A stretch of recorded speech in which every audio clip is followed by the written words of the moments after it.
जब से लोगों ने शिव महापुराण की कथा को श्रवण करना प्रारंभ करा तो इन्होंने केवल सुनी नहीं है, इन्होंने केवल श्रवण नहीं करी है, इन्होंने अपने भीतर उतारी भी है, अपने भीतर धारण भी करी है, अपने भीतर धारण भी करी है। केवल उतारना और धारण करना, श्रवण करना, ये अलग अलग प्रसंग है। अपने भीतर उतार कर जो शास्त्रों की रीति है, जो शास्त्रों के क्रम है, जो शास्त्रों में वर्णन किया गया है, उस पर चलना भी है।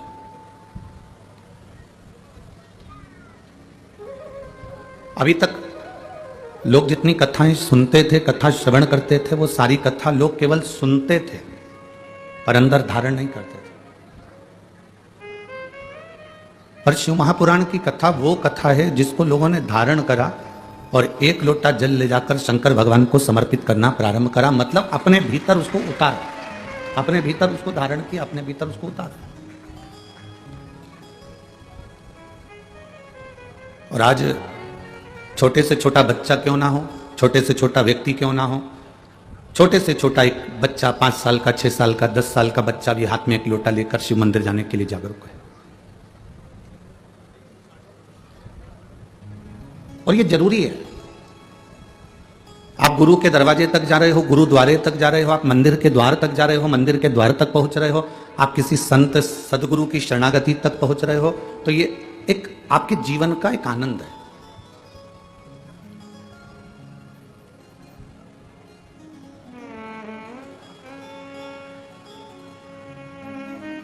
कोई किसी सदगुरु से पूछा कि हम मंदिर जाएंगे तो हमको क्या मिलेगा।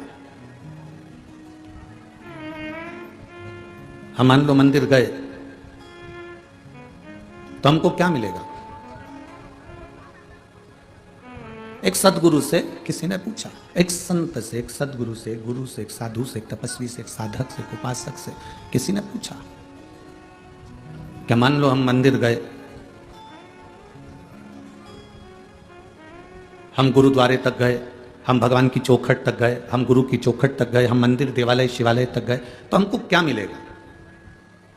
अब कोई कहे कि तुम्हें वहां भगवान मिल जाएगा, कोई कहेगा तुम्हें वहां गुरु का दर्शन मिल जाएगा, कोई कहे तुम्हें वहां पर प्रसाद मिल जाएगा, कोई कहे तुम्हें वहां पहुंचकर बहुत सारा वैभव मिल जाएगा, कोई कहे कि तुम गुरु के दरवाजे तक जाओगे, भगवान के दरवाजे तक जाओगे, गुरु के द्वार तक जाओगे तो तुम्हें बहुत सारा धन, वैभव, सत्ता, पैसा, दौलत सब मिल जाएगी। तो ये शिव महापुराण की कथा नहीं कहती। शिव महापुराण की कथा कहती है जिस दिन आप भगवान के मंदिर, देवालय, शिवालय, गुरु के द्वार तक जिस दिन तुम जाना प्रारंभ कर देते हो, उस समय पर तुम्हारे मन में जब भगवान के दरवाजे पर, गुरु के द्वारे तक जाने का मन में जब विचार आ जाता है तो ये समझ लेना कि धन दौलत तो एक कोने में पड़ा रहे, उस गुरु की और परमात्मा की जब दृष्टि हो जाती है तो आप वैसे ही अरबपति बन जाते हो। करोड़पति की तो बात ही दूसरी है। आप उसकी शरणागति के करीब में पहुंचे।